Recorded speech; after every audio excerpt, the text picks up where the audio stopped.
Okay, so I'm gonna go through a couple videos here and show you how to solve these problems. It should be pretty straightforward there on how to solve speed, because we are using the speed equation, S equals d over t. You've probably already done these equations. They're called the DIRT equations, distance, rate, time equations. Rate is a speed, okay, and speed is a rate. So we're doing the same thing there, but we're going to run through here how to solve them algebraically in this video here.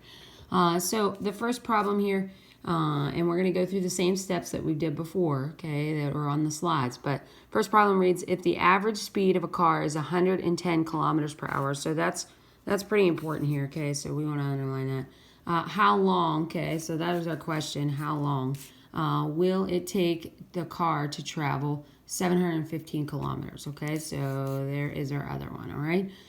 So step one is to identify the variables, okay? So that's what we're going to do with this, okay? So S equals 110 kilometers per hour. And there's no need for you to copy down the problem off of the paper.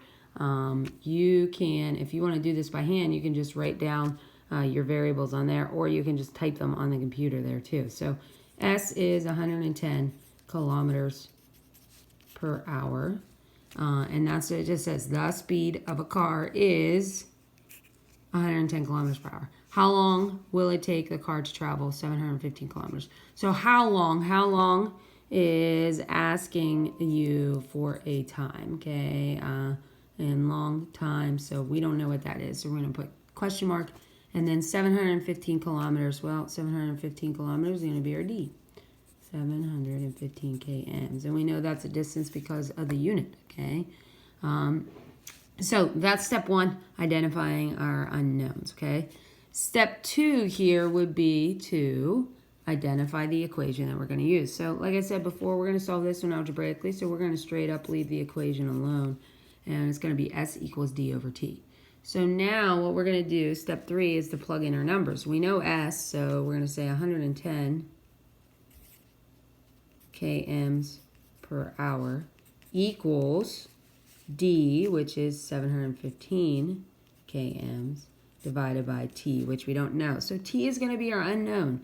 It's just like X in math class, or R, or any other variable, A, B, C, whatever. But T, we're just going to leave that be our variable, okay? So this is our problem written out. Now we're going to solve for T. Our objective is to get T by itself. We want T equals this. That's what we want to do, okay? And this is what we forget sometimes, okay? T's down here. T, we need T up here equals something, okay? If we would just leave, if we say, oh, T's down by itself here, and we just divide off the 715, that would be 1 over T, okay? That's not going to be the same thing. 1 over T does not equal T. So we can't do that, because this would be, if T was 2, okay, 2 does not equal 1/2, which is what that equation would be. So we got to get T out of the denominator. That's our first step, okay? So let's get T out of the denominator. How do we do that? Well, we got to multiply. We're going to do to one side of the equation as we do the other. We multiply T on both sides of the equation. That will cancel T out here, and we'll be left with 715 kms on this side equals 110 kms per hour times T over here. Now, T's out of the denominator, but now it's multiplied by this number. So it seems like we're doing too many steps, but we have to, because we had to get T out of the denominator. So your next and last step here is to divide that speed, that 110 kilometers per hour, on both sides of the equation. And then you're going to solve for T. So what does that do here? That cancels T out on this side. It cancels the speed out on this side. We'll be left with T equals 715 kms divided by 110 kilometers per hour. You can get your calculator, okay? Now, I'm using my phone right now, so I don't have the calculator on it. But any phone has a calculator. Any device, you can look up a calculator online, anything like that, if you don't have a calculator. But even those old school phones have calculators. So we're going to take in 715 divided by 110, and we're going to see that that is 6.5. So our answer here is going to be 6.5 0.5. Now we got to figure out what the unit is. Well, it's a time. So you should be able to tell me right away that hours is your unit here. And how do we know that for sure? Well, your kilometers, when you take kilometers and divide it by kilometers, that cancels kilometers out, okay? And we're going to be left with hours. Yes, hours is down here in the denominator, but it's in here in the denominator.